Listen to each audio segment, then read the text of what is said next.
철학기도 오신 여러분들, 사실 가만히 달력을 보니까 오늘이 올해 마지막 철학기도입니다. 여러분, 이 마지막 철학기도의 밤, 여러분, 하나님께서 마지막 찬스의 은혜를 주시기를 바랍니다. 주여, 마지막 날에 명절 끝날 성령을 주리라 약속하셨던 우리 하나님, 참 생각해 보니까 여러분, 살아온 한 해가 얼마나 큰 은혜였는지 모릅니다. 오늘 이 자리에 앉아 있는 것이 하나님의 은혜입니다. 이 자리에 앉아 있는 게 하나님의 축복입니다. 내 평생 살아온 길 뒤돌아보니 짧은 내 인생길 오직 주의 은혜라, 주의 은혜라, 주의 은혜라. 내 평생 살아온 길 주의 은혜라, 주의 은혜라. 다음이 없는 사랑 달려갈 길 모두 마치 뒤돌아보니 나는 공로 전혀 없도다 오직 주의 은혜. 지난번에 요셉과 마리아와 요셉에 대해서 한다는 게 너무 좀 짧게 해서 오늘 다시 성탄절 분위기도 있고 해서 오늘 마리아와 요셉에 대해서 좀 더 구체적으로 말씀을 드리려고 하는 마음이 들었습니다. 자, 우리 하나님께서는요, 아담과 하와의 타락이 온 인류의 전염이 되고 온 세상에 오염이 된 이 죄 문제, 이 사망의 문제를 해결하기 위하여 우리 하나님이 새로운 구원의 길을 여셨습니다. 그런데 여러분, 이 구원의 길에는 하나님의 자기 희생, 우리 하나님의 자기의 헌신이 필요했습니다. 그것이 바로 무엇입니까?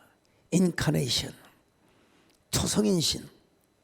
하나님 자신이 우리와 같은 육신을 입으시고 이 땅에 오시는 거였어요. 그날이 바로 성탄절이었어요. 근데 그 일을 위하여 하나님은 당신의 명령과 말씀에 전폭적으로 순종할 수 있는 신앙의 인격자를 찾으셨습니다. 근원적으로 이야기하면 신앙의 영격자죠.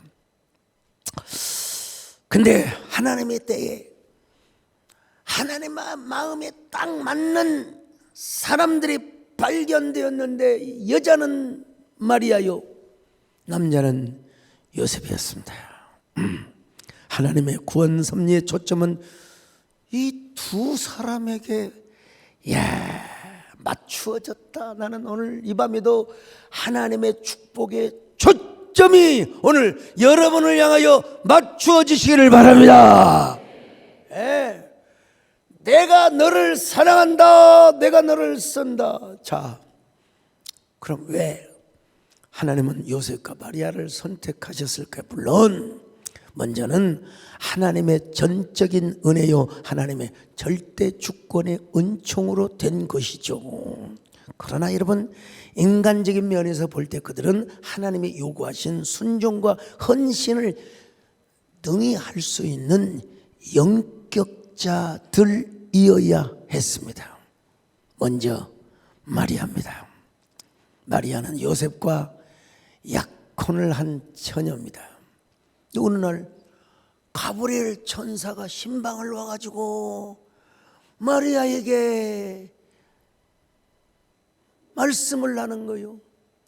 지극히 높으신 하나님께서, 성령께서 너의 몸에 거룩한 메시아를 잉태하게 할 것이다. 자, 한번 볼까요? 누가복음 1장 26절로 33절 시작. 여섯째 달에 천사 가브리엘이 하나님의 보내심을 받아 갈릴리 나사렛이란 동네에 가서 다윗의 자손 요셉이라 하는 사람과 약혼한 처녀에게 이르니 그 처녀의 이름은 마리아라. 그에게 들어가 이르되 은혜를 받은 자여 평안할지어다. 주께서 너와 함께 하시도다 하니 처녀가 그 말을 듣고 놀라 이런 인사가 어찌함인가 생각하매 천사가 이르되 마리아여 무서워하지 말라. 내가 하나님께 은혜를 입었느니라. 보라 내가 잉태하여 아들을 낳으리니 그 이름을 예수라 하라. 그가 큰 자가 되고 지극히 높으신 이의 아들이라 일컬어질 것이요 주 하나님께서 그 조상 다윗의 왕위를 그에게 주시리니 영원히 야곱의 집을 왕으로 다스리실 것이며 그 나라가 무궁하리라. 다 좋은 말씀이요. 정말 은혜 있는 말씀이요. 그런데 이해할 수 없는 한 가지 대목이 있는데 나는 지금 사내를 알지 못해요. 나는 정혼한 사이란 말이죠. 근데 하필은 왜 저를 선택하셔서 저의 세상의 모태를, 저의 자궁을 사용하신단 말입니까? 예? 자, 누가복음 1장 34절입니다. 시작. 마리아가 천사에게 말하되 나는 남자를 알지 못하니 어찌 이 일이 있으리이까. 천사가 말합니다. 성령께서 너에게 임하시고 지극히 높으신 이의 능력이 너를 덮으면 가능하리라. 그렇게 낳은 아들은 하나님의 아들이라 일컬음을 받으리라. 누가복음 1장 35절로 37절입니다. 시작. 천사가 대답하여 이르되 성령이 내게 임하시고 지극히 높으신 이의 능력이 너를 덮으시리니 이러므로 나실 바 거룩한 이는 하나님의 아들이라 일컬어지리라. 보라 내 친족 엘리사벳도 늙어서 아들을 배었느니라. 본래 임신하지 못한다고 알려진 이가 이미 6달이 되었나니 대저 하나님의 모든 말씀은 능하지 못하심이 없느니라. 대저 하나님의 말씀은 여러분 능하지 못함이 없음을 믿습니다. 중요한 건 그 말씀을 우리가 받는 거예요. 그 말씀을 아멘으로 받는 것입니다. 여러분 믿음으로 받는 것입니다.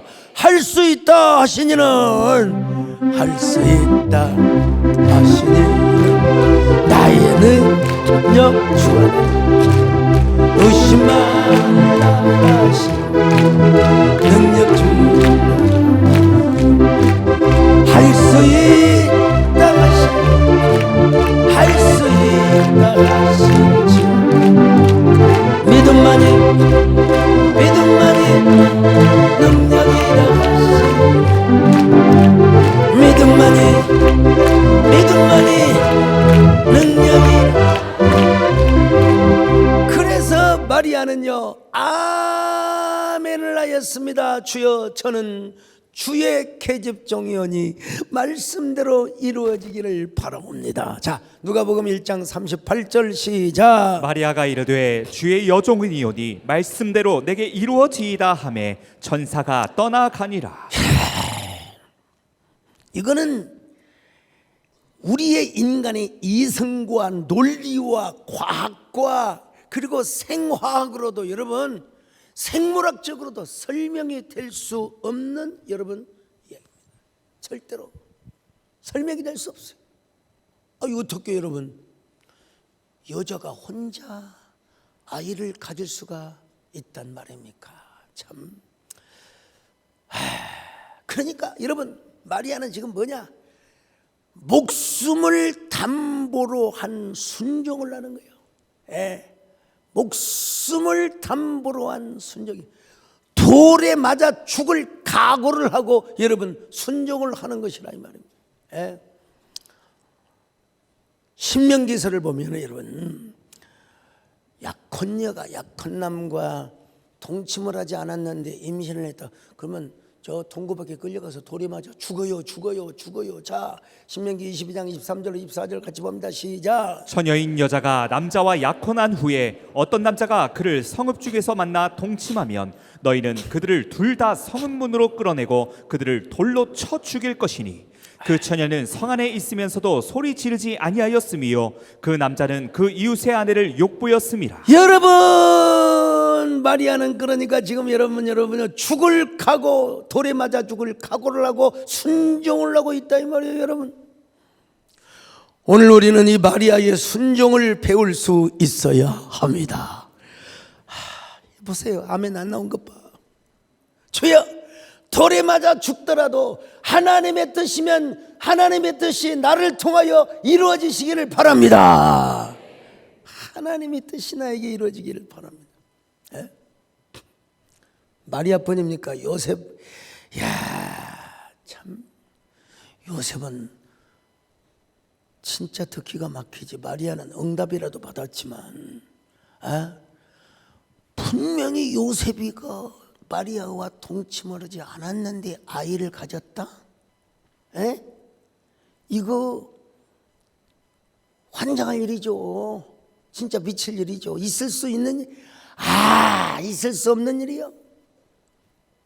그런데 오늘 성경에 보니까 요셉은 아주 인격자였다고. 자, 마태복음 1장 19절 시작. 그의 남편 요셉은 의로운 사람이라 그를 드러내지 아니하고 가만히 끊고자 하여. 의로운 사람이 의로운 사람. 근데 여러분, 인간은 의로워봤자 거기서 거기요. 그냥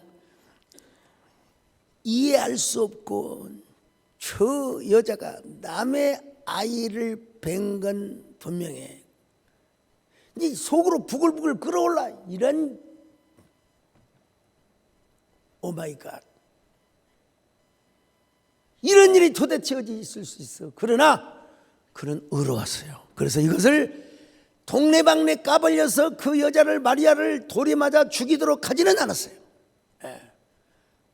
이제 여기까지가 요셉의 의로운 단계였죠. 여러분, 사람이 어떤 일을 당할 때 호들갑을 떠느냐 안 떠느냐, 이게 인격의 진가입니다. 진가입니다. 금이 뜨거운 불 속에 들어갈 때 가짜는 다 타버리고, 여러분, 진짜는 광채가 나듯이 오늘 우리 성들도 어렵고 힘든 일에 부딪힐 때 그 일을 어떻게 처리하고 하나님께 어떻게 기도하느냐, 여러분, 그게 신앙의 인격이고 영격일 수가 있다는 것입니다. 조금만 어려운 일이 부딪히고 조금만 어려움이 생기면 그걸 못 참아서 한 달부달 눈이 확 쏟아가지고 별 극성을 다 버리고 온갖 꼬라지를 다 버리고, 성숙한 그리스도인의 성품을 가졌다고 볼 수는 없죠. 저 개척교회 때 양복점을 하는 그런 분이, 자, 가락동이지만 저 구이동에서, 저 어디 거기서 양복점을 하신 분이 교회를 왔는데 설교를 듣는데 왜 그렇게 나를 째려보는지 모르겠어. 그러냐, 눈 마주치기가 너무 힘들었어요. 몇 주를 내가 힘들었어요. 그래, 나와 중에 감사하는데 눈을 이렇게 째려봐요. 근데 알고 봤더니 그분이 습관이 그렇더라고. 양복, 하도 양복을 재고 뭐 이게 기릭지를 재고 하다 보니까 눈동자가 반드시 이렇게 된 거예요. 여러분, 좋은 눈 가지고 왜 그렇게 봅니까? 여러분, 웃으셔야지요. 한번 웃어봅시다. 에휴, 나만 연기라고. 아무리 바람이 불고 파도가 치고 숨구멍이 막힐 듯한 어려움이 생겨도 묵묵하게 하나님이 다 아시고 계시겠지. 불필요한 문자, 카톡. 그러나 저는 여러분, 이러한 인격 위에 영격이 있다고 저는 주장한 사람, 한국계 최초로. 영격. 사람과 사람들이 인간적으로 대화하고 인격적으로 소통하는 거, 또 하나님을 인격적으로 만나는 거 중요하죠. 그러나 그 인격보다 더 높은 고도의 차원의 표현이 있어요. 그것이 바로 뭐냐? 영격이요. 영격. 우리 뭐 양육 받으신 분들은 뭐 다 들으셔서 아시겠죠. 정말 영격자가 되면 이해할 수 없는 일을 만나고 이해할 수 없는 일을 하나님이 시켜도 그것이 성령의 감동이고 그것이 말씀의 명령이라면 여러분 아멘을 하게 되어 있습니다. 여러분요, 아멘을 하시기를 주의 이름으로 축원합니다. 여러분 오해하지 마시고 everything okay, that's okay. 할렐루야. I'm okay, you are okay. 또 뭐가 있습니까? He's okay, 예? They okay, everything okay. 영어 뭐 오늘 그냥 미국에서 와서 오는 것 같아요. 아멘을 하세요. 아멘을 하세요. 아멘을 하세요. 놀라운 일이 생깁니다. 아멘 하세요. 아멘하자. 아멘하자. 우리 모두 주님께. 아멘하자. 우리 모두 주님께. 할렐루야. 할렐루야. 아멘하자. 우리 마음 아파. 아멘. 아멘. 아멘. 아침에도 저녁에도 하루 종일 여러분 이스라엘에서는 옛날에도 우리 어린 시절에는 약혼을 좀 했어요.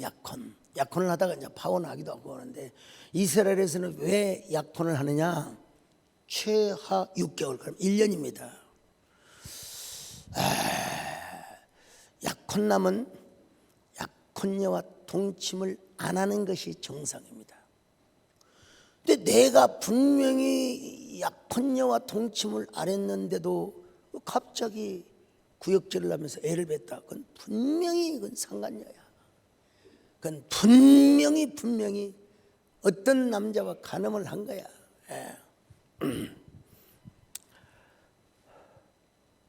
그래서 여러분, 내 약혼녀가 순수한 동정녀인가?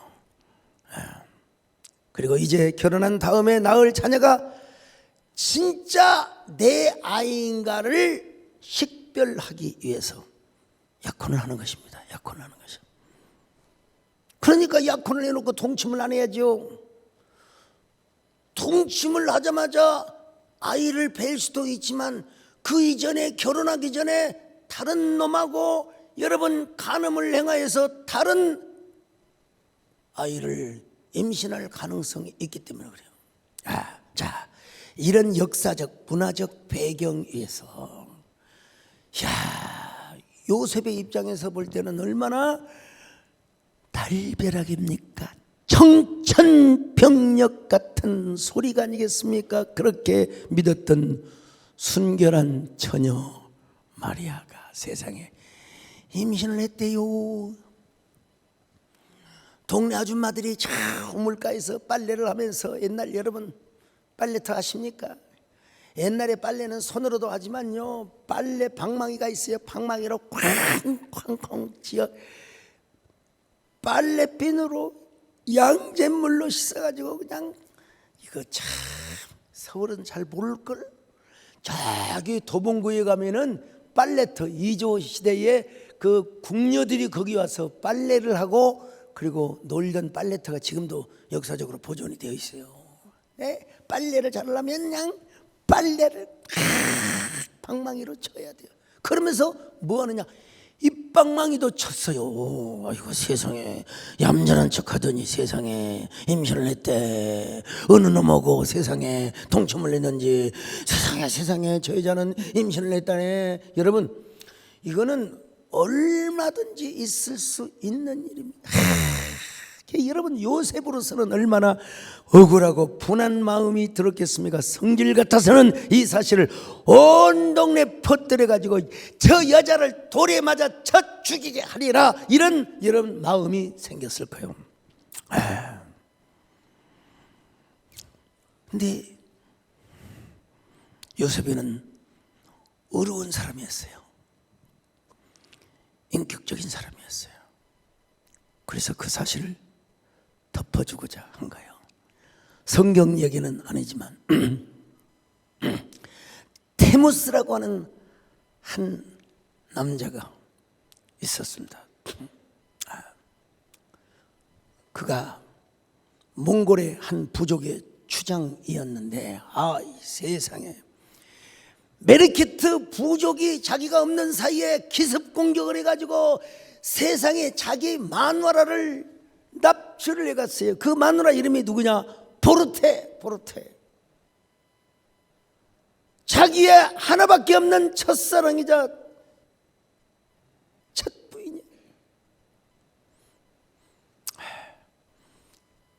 그래서 데모스는 의형제 차쿠마와 연합을 하여서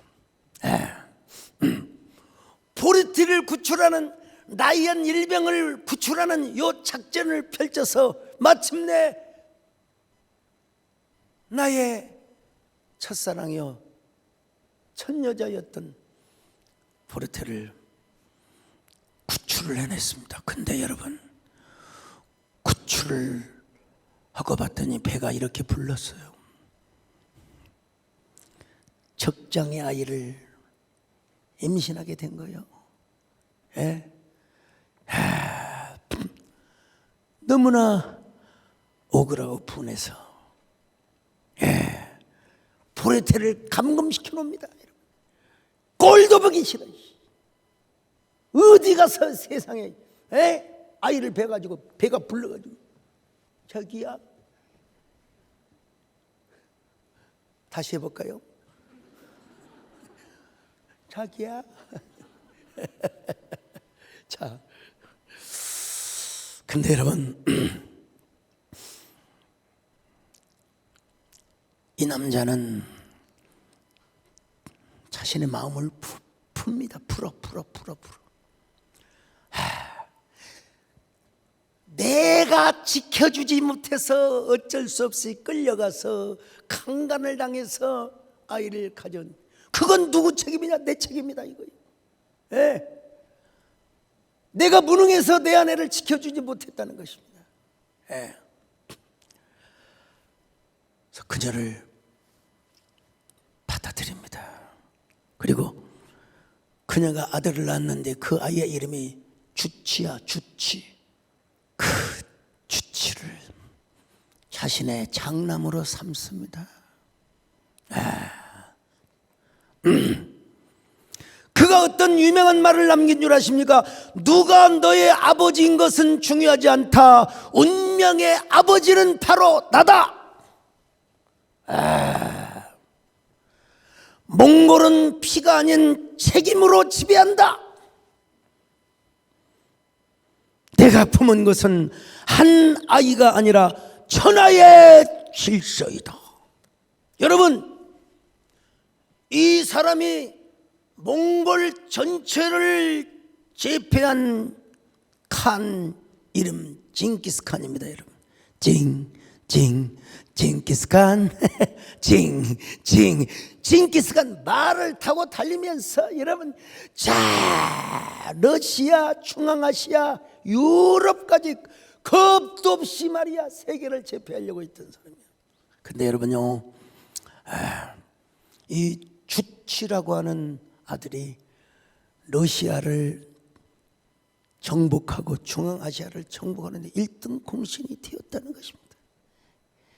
여러분, 이렇게 포용을 하고 우리는 혈통보다 중요한 게 책임이고 책임보다 중요한 것이 질서다.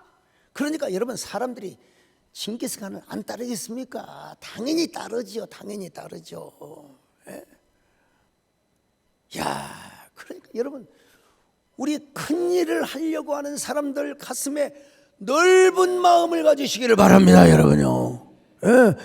아니, 하나님을 몰랐던, 성령의 은혜를 몰랐던 징기스칸도 이런 책임, 이런 질서, 이런 리더십을 발휘했을 때, 참 하물며 여러분,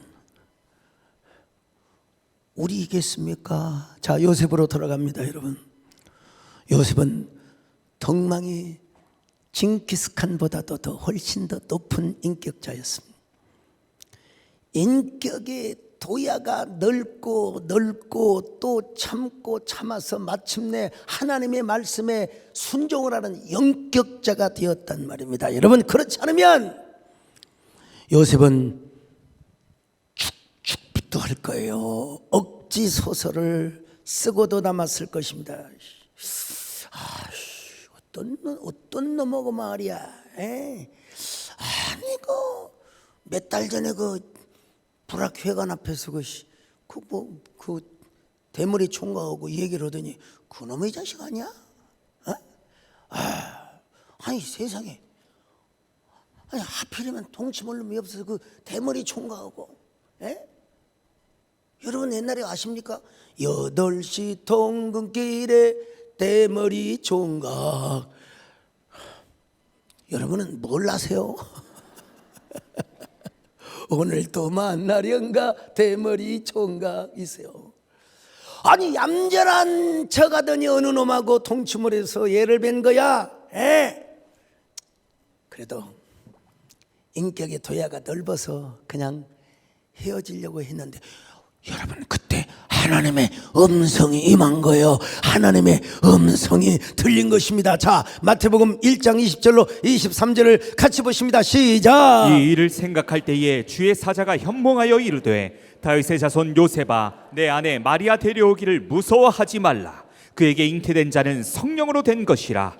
아들을 낳으리니 이름을 예수라 하라. 이는 그가 자기 백성을 그들의 죄에서 구원할 자이심이라 하니라. 이 모든 일이 된 것은 주께서 선지자로 하신 말씀을 이루려 하심이니, 이르시되 보라, 처녀가 잉태하여 아들을 낳을 것이요 그의 이름은 임마누엘이라 하리라 하셨으니, 이를 번역한즉 하나님이 우리와 함께 계시다 함이라. 요셉은요, 그 말씀 앞에 가타부타 그리고 따지고 자시고 질문이고 이런 거 없어서요, 그냥 주의 음성 앞에 아멘을 하였습니다. 이게 어떤 사람이라고요? 누가 이렇게 할 수 있습니까? 영격자는 할 수 있어요. 오늘 우리 모두가 다 이런 영격자가 되시기를 주의 이름으로 축원합니다. 요셉은요, 하나님의 사자들 앞에서 아멘할 뿐만 아니라 예수 그리스도가 마리아에게 잉태될 때까지 동침을 안 했어. 야, 얼마나 멋있어. 결혼을 했는데도 동침을 안 했어. 왜냐하면 마리아의 자궁이 신성한데, 그 신성한 성령의 잉태로 지금 그리스도가 어린아이로 지금 자라고 있는데, 그 아기 씨에게 죄악의 씨를 뿌려서 혹시라도 마리아가 더럽혀질까 봐. 야, 이 멋진 남자. 자, 다시 한번 봅니다. 마태복음 1장 24절 25절 시작. 요셉이 잠에서 깨어 일어나 주의 사자의 본부대로 행하여 그의 아내를 데려왔으나 아들을 낳기까지 동침하지 아니하더니 낳음에 이름을 예수라 하니라. 여러분, 또 하나의 영격자의 모습을 보여준 대목이 있어요. 동방박사의 방문 사건으로 인하여 이스라엘의 모든 어린아이들이 다 죽임을 당하잖아요. 참, 동방박사가 좀 비밀리 올 일이지 못하게 저기 그 헤롯 대왕을 찾아갑니까? 유다에. 참, 이 양반들 이 선견자적 예언적 안목도 있는데 왜 그렇게 권력자를 찾아가? 당연히 권력자한테 가서 유대인의 왕으로 오실 그리스도가 태어난다니. 그러면 여러분, 헤롯 대왕이 얼마나 질투가 나겠습니까? 이런 정치력이 없어. 뭐 그래도 어쩔 겁니까? 이 일을 피하게 하여 하나님은 요셉에게 말씀하셨어요. 이 아기와 마리아를 데리고 애굽으로 가라. 그러자 요셉은 바로 애굽으로 갔습니다. 이 한마디 질문에 한마디 말대꾸도 하지 아니하고 여러분 갔어요. 자, 마태복음 2장 13절로 18절을 같이 봅니다. 시작. 유대인의 왕으로 나신 이가 어디 계시냐? 우리가 동방에서 그의 별을 보고 그에게 경배하러 왔노라 하니 헤롯 왕과 온 예루살렘이 듣고 소동한지라. 왕이 모든 대제사장과 백성의 서기관들을 모아 그리스도가 어디서 나겠느냐 물으니 이르되 유대 베들레헴이오니 이는 선지자로 이렇게 기록된 바 또 유대 땅 베들레헴아 너는 유대 고을 중에서 가장 작지 아니하도다. 내게서 한 다스리는 자가 나와서 내 백성 이스라엘의 목자가 되리라 하였음이니이다.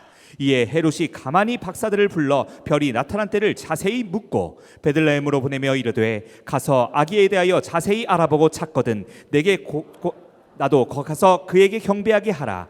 박사들이 왕의 말을 듣고 갈새 동방에서 보던 그 별이 문득 앞서 인도하여 가다가 아기 있는 곳 위에 머물러 서 있는지라. 그들이 별을 보고 매우 크게 기뻐하더라. 집에 들어가 아기와 그의 어머니 마리아가 함께 있는 것을 보고 엎드려 아기께 경배하고 보배압을 열어 황금과 유향과 모략을 예물로 드리니라.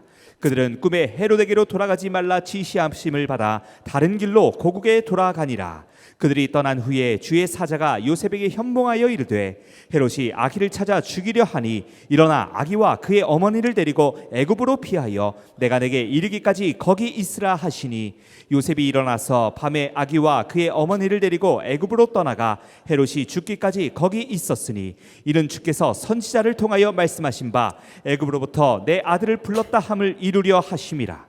이에 헤롯이 박사들에게 속은 줄 알고 심히 노하여 사람을 보내어 베들레헴과 그 모든 지경 안에 있는 산의 아이를 박사들에게 자세히 알아본 그때를 기준으로 하여 2살부터 그 아래로 다 죽이니 이에 선지자 예레미야를 통하여 말씀하신 바 라마에서 슬퍼하며 크게 통곡하는 소리가 들리니 라헬이 그 자식을 위하여 애곡하는 것이라. 그가 자식이 없으므로 위로받기를 거절하였도다 하니 이루어졌느니라.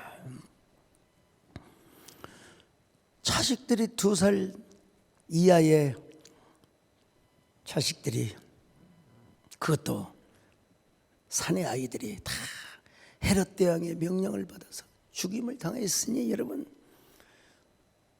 누가 무슨 위로를 한다 한들, 이제 제가 국민일보에 이제 인물 시 시리즈를 마치고 예수 그리스도의 생애 시리즈, 잉태에서부터 말구이에 태어나는 것에서부터 헤롯 대왕의 칼날에 죽는 그 아이들의 울부짖는 소리, 그 한 편 한 편씩 다 오늘 4편을 다 써가지고 이제 김정희 교수님께 보내서 평서를 해주시라고. 여러분 누가 위로를 해주겠습니까? 위로는 어린 아이였지만 아기 예수로 오신 예수님께서 그들의 눈물을 닦아주지 않았을까요? 오늘날도 애기지 못한 상황으로 말미암아 재앙을 당하는 그 상처와 아픔을 누가 보듬어 줄 수 있느냐? 우리 예수님은 이 땅에 오셔서 이사야서에 보니까 그는 질고를 아는 자라. 안단 말이 야다로 되어 있어요. 세번역 성경을 보니까요, 그는 질고를 앓고 있었다, 이렇게 번역이 돼요. 우리 예수님도 이 땅에 사람으로 오셨기 때문에 피비린내 나는 죽음, 시기, 질투, 온갖 어두움의 세력들을 주님은 다 알았어요. 알고 계셨어요. 그렇기 때문에 그리스도 예수께서는, 여러분 옛날 성경 히브리서에 보니까 우리를 동정하실 뿐만 아니라 체휼하신다 이 말이야. 체휼이란 말이 무슨 말이냐? 체득을 하고 체험을 했기 때문에 우리를 더 긍휼히 여기신단 말입니다. 자, 오늘 자비하신 우리 예수님께서 우리의 모든 질고를 알고 계실 줄로 믿습니다. 우리의 아픔을 알고 계신 줄로 믿습니다.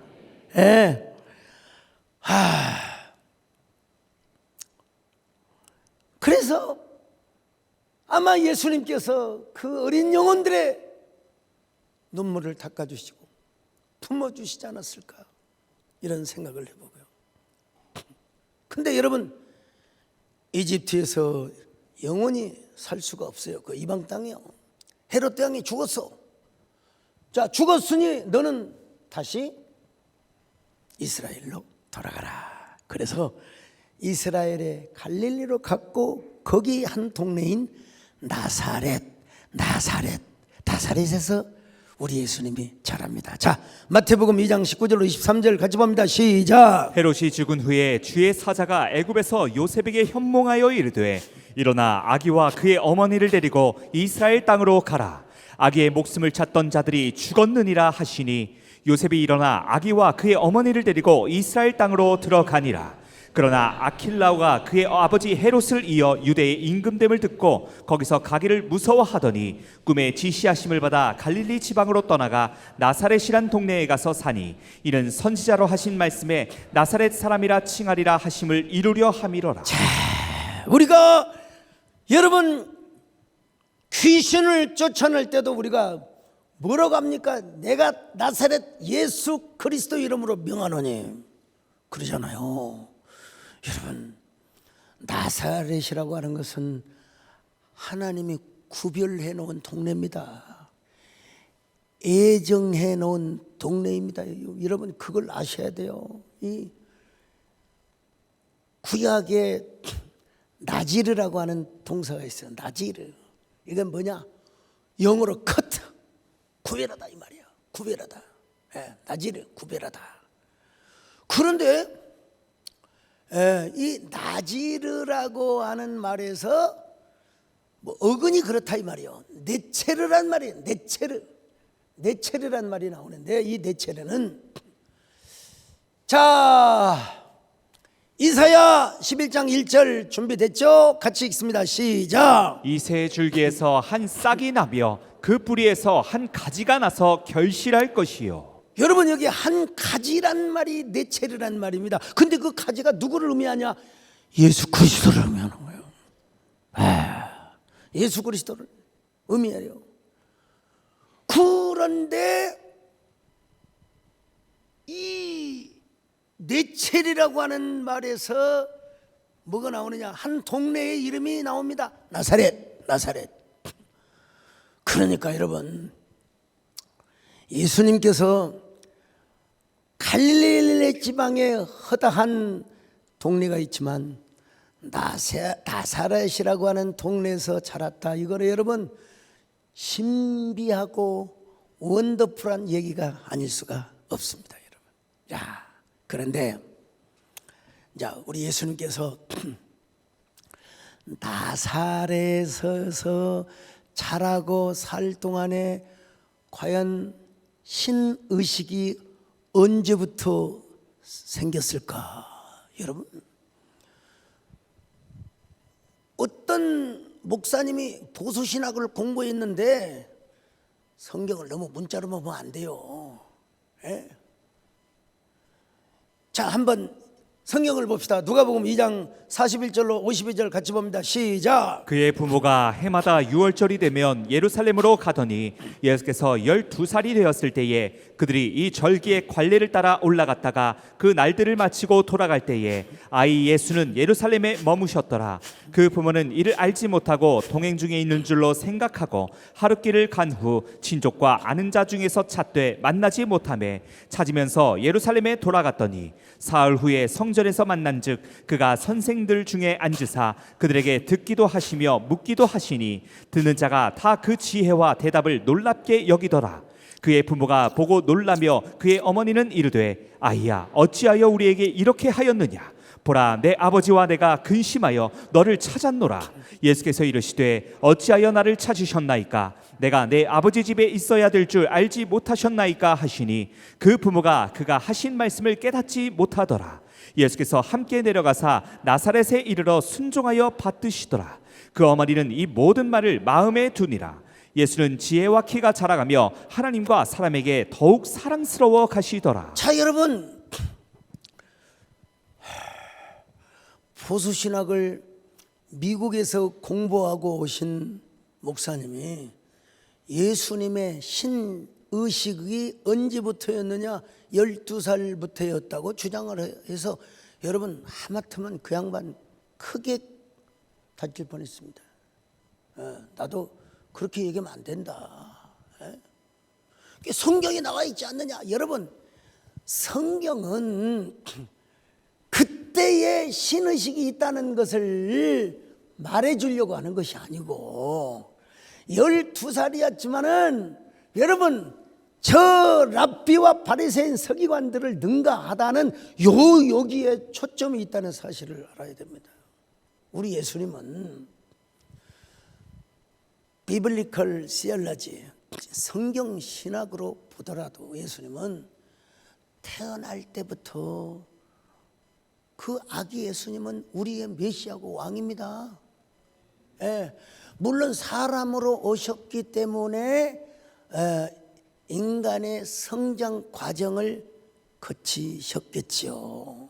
그러나 예수님의 신의식은 희미하지만 점점 키가 자라고 지혜가 자라고 그리고 육체가 성장하는 것처럼 예수님의 신의식도 나이가 먹어가면서 신의식이 더 발전하고 더 성숙했다고 봐야 합니다. 이것이 조직신학적으로도 교회신학적으로도 맞는 말입니다. 여러분, 이재용 목사님 안 그렇습니까? 12살에 표현했을 뿐이지 무슨 예수가 12살에 자기가 하나님의 아들인 걸 깨달았다. 여러분 그거는 성경을 자기 코에다가 걸어놓은 거예요. 우리 예수님은 본래부터가 하나님의 아들이시고 그리고 그 12살 때의 사건을 누가복음에서 소개한 것뿐이지 우리가 성경신학적으로 여러분 초지신학이 뭐예요? 성경에 혹여라도 나와 있지 않지만 성경적 세계관과 가치관을 신학적으로 정립한 것이 여러분 조직신학인 거예요.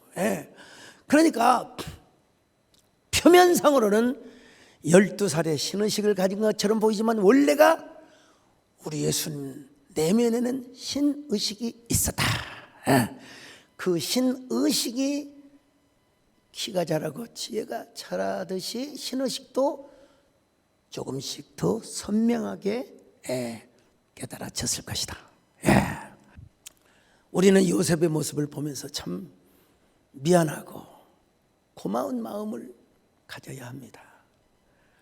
어쩌면 그렇게 하나님의 어린 양처럼 순종을 잘하고 고분고분하게 희생을 할 수 있다는 말인가? 우리 예수 믿는 사람들은 다 미스터 요셉 씨에게 빚을 진 사람입니다. 진짜 여러분 천국에 가서 요셉을 만나면 뭔 노래를 불러야 되느냐? 미안해 아니면 쏘리 내건 하면서 여러분 진짜 미안하다고 해야 됩니다. 미안하다고. 또 요셉을 통해서 배울 것이 하나 있는데 우리도 하나님 보시기에 적어도 의로운 사람이 되어야 된다.